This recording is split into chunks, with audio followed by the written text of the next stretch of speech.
مودت ہے کہ نبی رو رہے ہیں اور امت کا ایک طبقہ نئے کپڑے پہن رہا ہے. یہ کیسی مودت ہے؟ یہ کیسا نبی سے پیار ہے؟ یہ کیسا اجر رسالت ہے کہ نبی کی آنکھوں میں آنسو ہیں صواعق محرکہ میں؟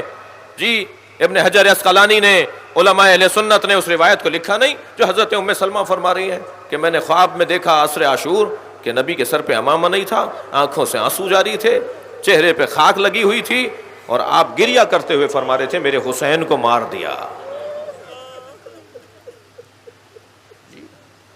مودت.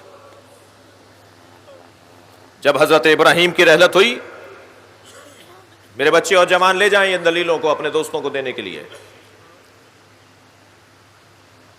نبی کے 4 سالہ فرزند حضرت ابراہیم حضرت ماریہ قبطیہ سے، ام المومنین حضرت ماریہ قبطیہ کے فرزند.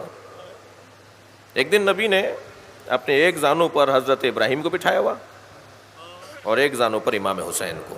ہم سن تھے دونوں، امام حسین اور ابراہیم دونوں ہم سن تھے، ایک سن و سال کے تھے. دونوں زانوں پہ دونوں بچے بیٹھے ہیں. تو جبریل نازل ہوئے وحی لے کر اور کہا اللہ نے پوچھا ہے کہ اگر ہم آپ کی اولاد کی قربانی مانگیں تو آپ کسے کس پہ قربان کریں گے؟ فرمایا میں اپنے ابراہیم کو اپنے حسین پہ قربان کر دوں گا.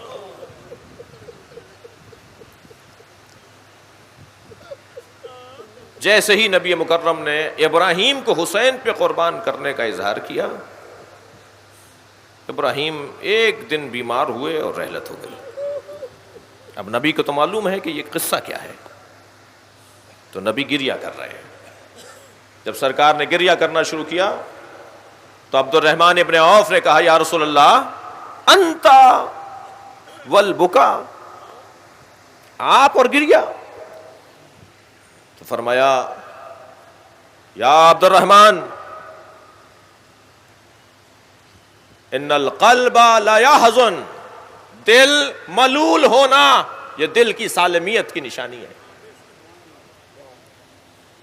ان العین لا یدمع، آنکھوں سے آنسوؤں کا بہنا، یہ نبی کی حدیث سنا رہا ہوں میں آپ کو. آنکھوں سے آنسوؤں کا بہنا یہ آنکھوں کی سالمیت کی دلیل ہے. یہ نبی کے الفاظ ہیں. آنکھ ہوتی ہی وہ ہے جس سے آنسو نکلے. جس آنکھ سے آنسو نہیں نکل رہے وہ آنکھ نہیں ہے. جو دل ملول نہیں ہو رہا وہ دل نہیں ہے. اور فرمایا سنو اللہ یقول لا یرضا، فقط بات یہ ہے کہ آنکھوں سے آنسو بھی نکل رہے ہو، دل بھی ٹوٹ رہا ہو، مگر زبان سے اللہ کا شکر بھی ادا ہو رہا ہو، اس سے رضایت کا اظہار بھی ہو رہا ہو. یا اللہ یہ جنازہ دیکھ کے روؤں گا اس لیے کہ تو نے رونے کی صلاحیت دی ہے.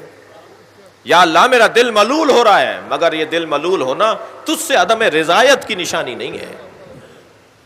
یہ نبی نے نظریہ دے دیا. جنازے پہ رونا، اللہ اکبر، زیادہ دور نہیں جائیے. قرآن مجید سورہ مبارکہ یوسف، لوگ کہتے ہیں قرآن سے ماتم دکھاؤ. آپ لوگ تھکے ہوئے تو نہیں بیٹھے نا؟ لوگ کہتے ہیں قرآن سے ماتم دکھاؤ، لوگ کہتے ہیں قرآن سے یا حسین دکھاؤ. میں ابھی قرآن سے یا حسین دکھاتا ہوں.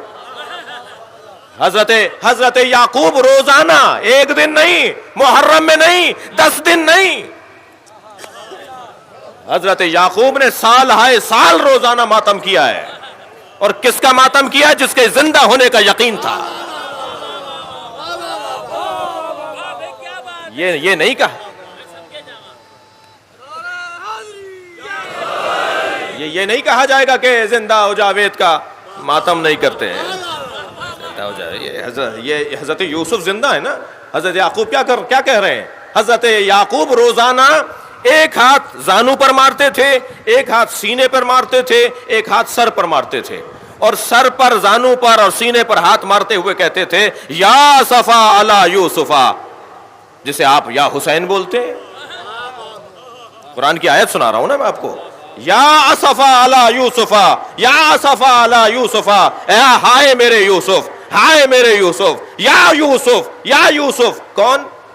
جو ابھی زندہ ہیں، جن کے زندہ ہونے کا یقین ہے، اور نہ صرف زانوں پر، سینے پر اور سر پہ ہاتھ مارتے تھے حضرت یوسف، حضرت یعقوب، بلکہ وَبْيَضَّتْ عَيْنَاهُ، اس کی بعد والی آیت، وَبْيَضَّتْ عَيْنَاهُ فَهُوَ قَدِيمٌ، اور اتنا روتے تھے ماتم کرتے ہوئے کہ رو رو کے حضرت یعقوب کی آنکھیں سفید ہو گئیں.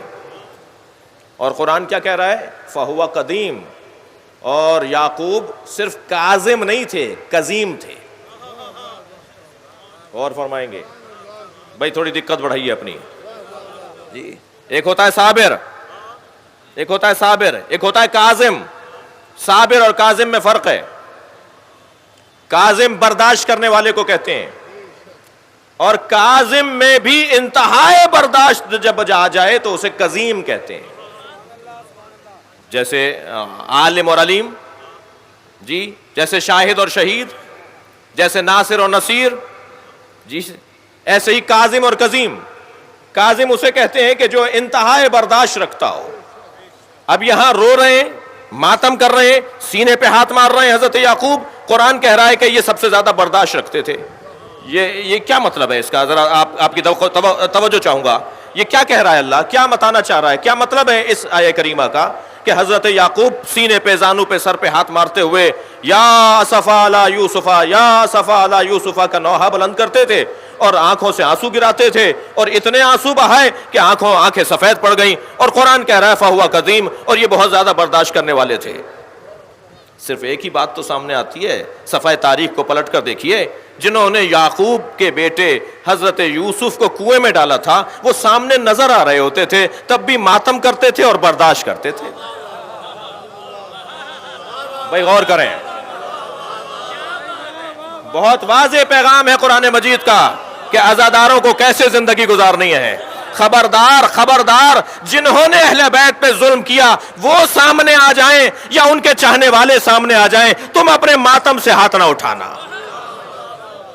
برداشت کرو، ان سے ملاقاتیں کرو، ان سے دوستیاں رکھو، ان سے آنا جانا رکھو، ان کے ساتھ کھاؤ پیو. بھائی اور کتنا پیغام واضح ہوگا؟ قرآن ہمارے لیے رہنما ہے یا نہیں ہے؟ قرآن کہہ رہا ہے کہ یہ ماتم بھی کرتے تھے، روتے بھی تھے، فہو قدیم، اور برداشت بھی کرتے تھے. کس بات کو برداشت کرتے تھے؟ ان بیٹوں کو روزانہ دیکھتے تھے جنہوں نے حضرت یوسف کو کنویں میں ڈالا تھا، مگر اپنے بیٹوں کو اپنے گھر سے نہیں نکالا. بھئی آپ لوگ اگر تھوڑا سا، میں بہتوں کی زیارت نہیں کر پا رہا ان روشنیوں کی وجہ سے، مگر آپ احساس دلائیے کہ آپ یہاں پر ہیں. غور کریں.